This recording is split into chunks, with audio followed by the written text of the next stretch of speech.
I'm Susie Wolbe, and I'm the owner of Dr. Susie Wolbe Educational Services. And I grew up in Louisville, Kentucky, middle child. Now I live in Dallas, really outside of Dallas in Rowlett. And I'm married with second marriage, 5 kids between my husband and myself. 4 of those kids have spouses and 7 grandkids and counting. I was a principal for 14 years, teacher before that.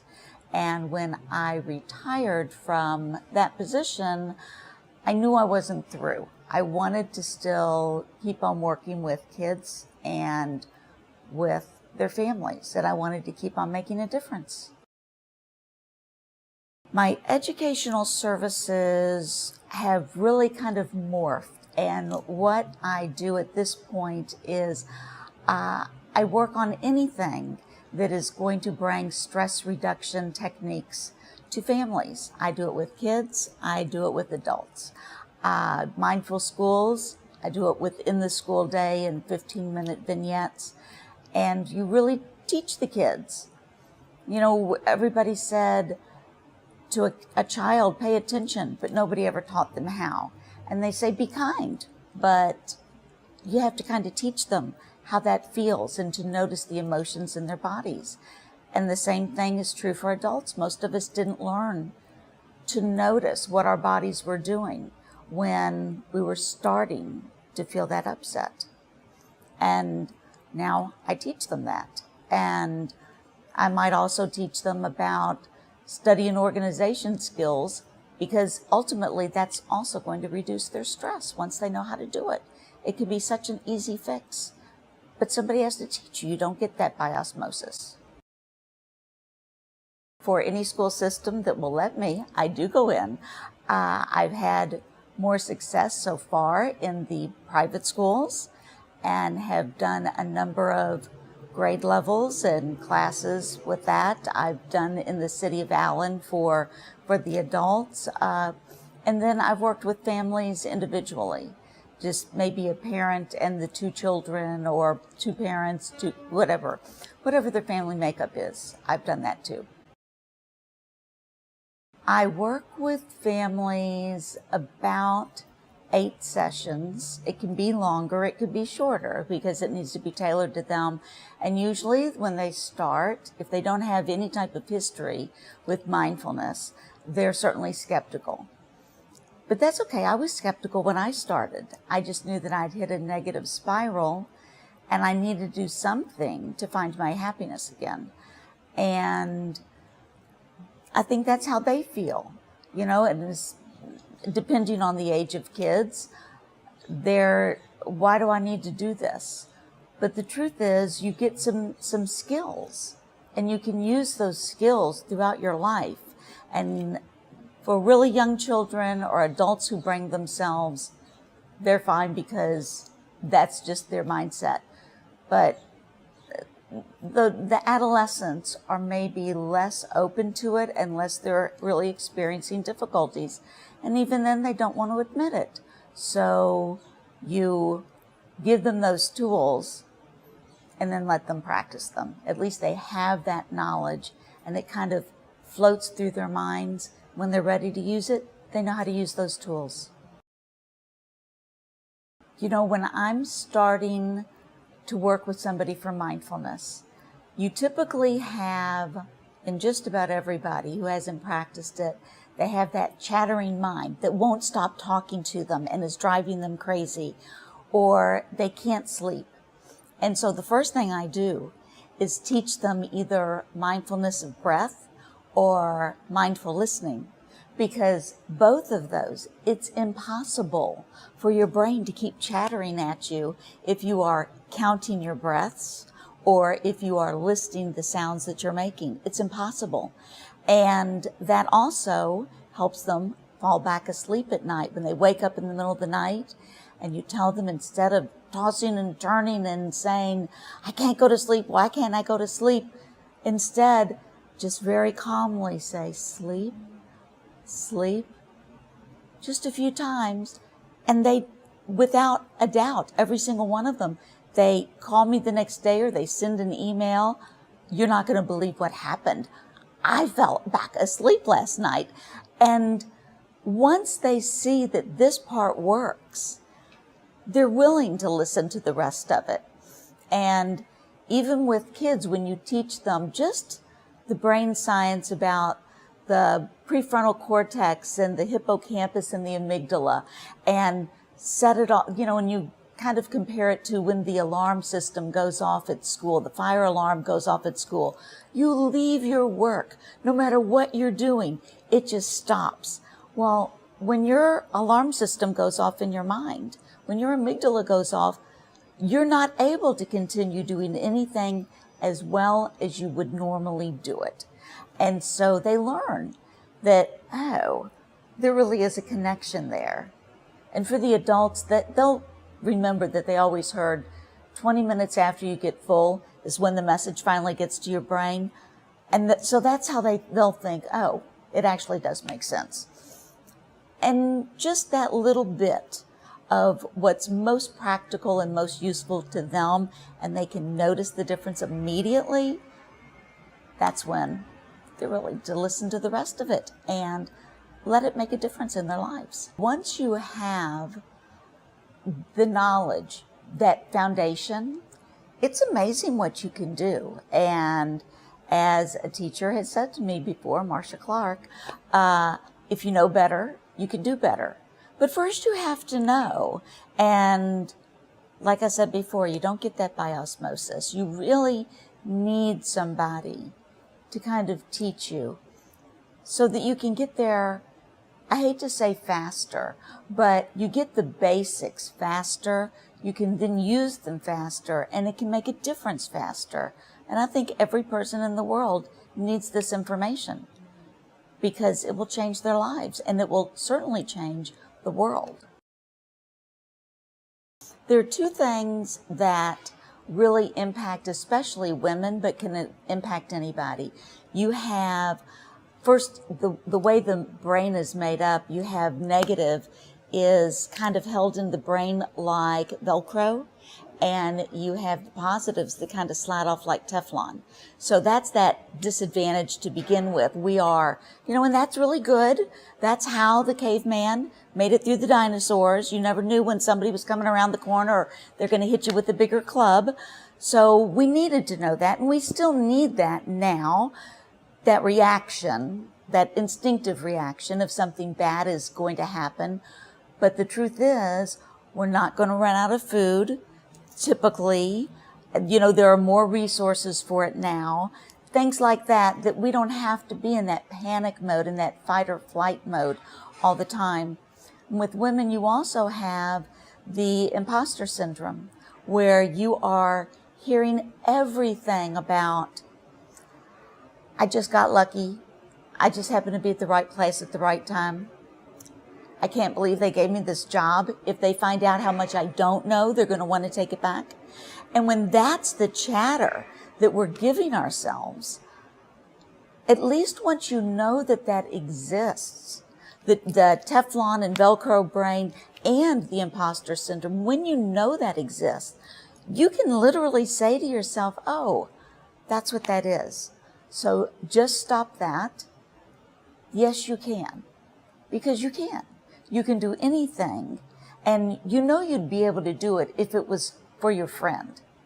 So do it for yourself, because if we don't take care of ourselves first, we won't be in that position to take care of anybody else. So we need to learn how. It's not really just one person, but it is the person who always wants to learn more, is dedicated to making a difference, sharing that knowledge. It's not about, I want to learn more and then I'm going to go off on my own and be a gazillionaire. It's, I'm going to learn more and then share that wealth of knowledge and help change the world. And anybody who does that, it could be from Oprah Winfrey to Thich Nhat Hanh to Mother Teresa to you, to anybody. It's somebody who wants to change the world and is learning new things and new strategies to make that happen. So that attitude is what gets to me. I have a few. One would be my children, because I knew I was not in the marriage I wanted to be, and they were what got me through that. My second would have been being principal for 14 years of the school where I taught for 5, and the school just won my heart. And the third would just be not giving up when things got difficult.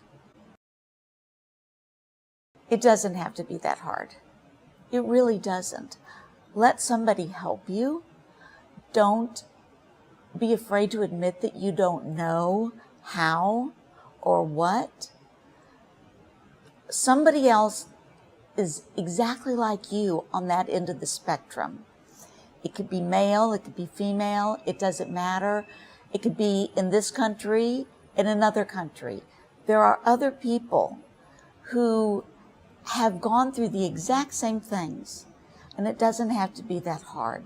If you take a deep breath and just remember what's important to you and what you care about and what at the end of the day really, really matters, the rest of it will float away. It'll take care of itself, and this too will be fine. Everything will be fine. You know, I've been a very lucky person. I have not had major trauma in my life, but whatever upsets I've had, they've certainly been mine. And they've certainly been more upsetting than other things in my life. And I think that when I knew that I wanted to get divorced that first time, nobody is a little girl saying, oh, please, let me get married and have the white picket fence and then get divorced, because that'll be really fun. Nobody wants to do that. And when I went through a 4-year period where I had already been divorced and remarried, but I'd lost both of my parents, 2 of my children had gotten married, and I knew that I wanted to leave this job that I had loved for so long. And I went into such a negative spiral that I really didn't know myself anymore. And that's when I learned mindfulness. And my sister kept saying, is that for you or is that for your business? I'm not sure. Because I wasn't sure. Because I really didn't know if I believed it was going to help. But guess what? It helped hugely and has ended up giving me a new direction. And so that's part of, I can look back and say, thank you for those gifts of what I went through. It wasn't easy. I understand it wasn't as difficult as maybe somebody else's difficulties and trauma, but it was for me. It was mine. And I was able to come out on the other end. And as long as I can come out on the other end, I'm going to be fine. I stay centered by practicing my mindfulness. I used to wake up at 5:15 in the morning to get to my first student who wants to not miss a class. And when you have a child who doesn't want to miss a class, you want to be there for them at 7:30, no matter what. But I get up 5 o'clock. So I have at least 15 minutes in the morning to practice mindfulness. And then I also practice mindful minutes or mindfulness, whatever, 5 minutes, 10 minutes throughout the day. Anytime I'm getting upset, anytime I just need the quiet. And it might be mindfulness of breathing or mindful listening. It might be just feeling the silence around me. It might be mindful looking. It could be anything, but just tuning in to the gifts that are around me in my life. And that could be the rain. It could be the anything. It doesn't have to be something that was purchased. It's a gift, just a gift. And that's exactly how I stay centered, and appreciation for all of it. Finding that that space where you can just be you, yourself, and nothing else, it really does help all of those extras that the baggage that builds up along the way. It kind of falls away, and you get to the center of what really matters. And it could be with swimming, it could be running, or it could just be sitting out in nature and looking. But when nothing else is kind of wiping out what else is in your brain, just so that you can breathe and take in what's around you. It's wonderful.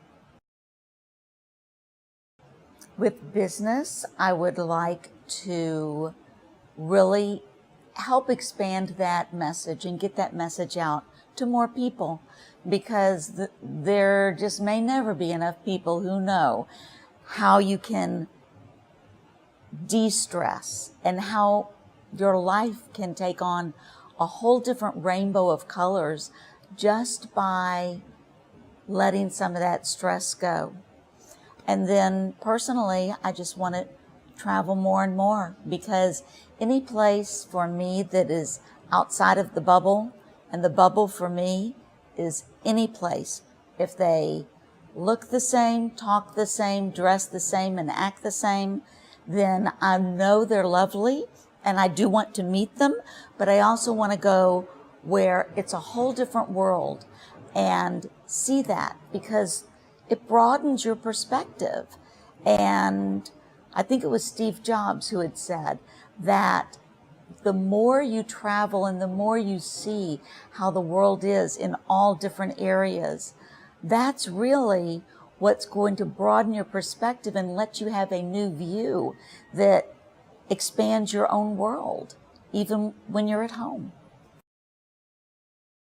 I would like my legacy to be that she did everything she could to improve somebody else's life with kindness and care, and she left no stone unturned in trying to do so. A power that has not historically been allowed to speak as loud as it could, and that women together have the same abilities as far as knowledge and power and strength, maybe not lifting the building, but there are things that women can accomplish, and they can accomplish that with caring and compassion and kindness that you just, I think, might see more often in women, or at least women be more often open to admitting it. And you put women together, and I'm pretty sure just about anything can be accomplished.